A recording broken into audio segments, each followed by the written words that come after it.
Okay, what we're doing now is we're checking for pin interactions, and we're just setting the pins on top.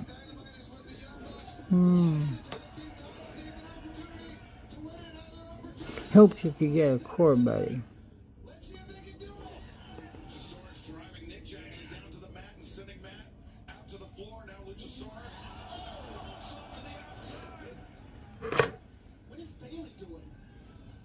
Okay.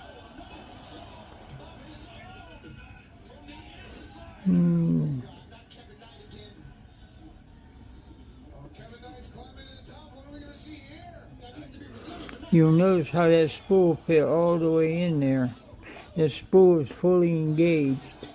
When you go to push that up, that spool is going to give you a false set. Next one is the spool as well. The first spool isn't much engaged. That's just going to be a little tap. This pin,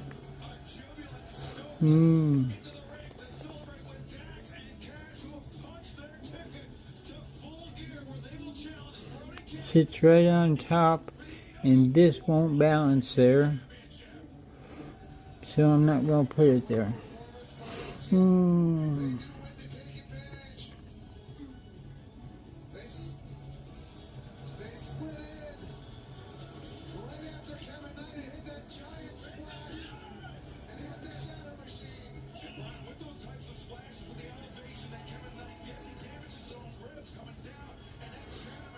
Okay,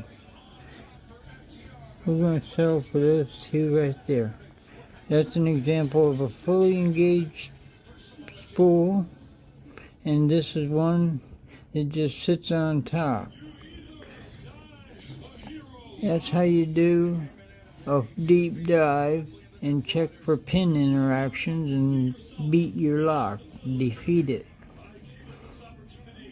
This is the American lock, A1106, and it's pretty typical. It's only got 5 pins populated. It was the easiest one I could use as an example, so I just decided to get that one real quick. But check your pin interactions. Put each pin in each pin slot, pin shaft, and see just what you're up against.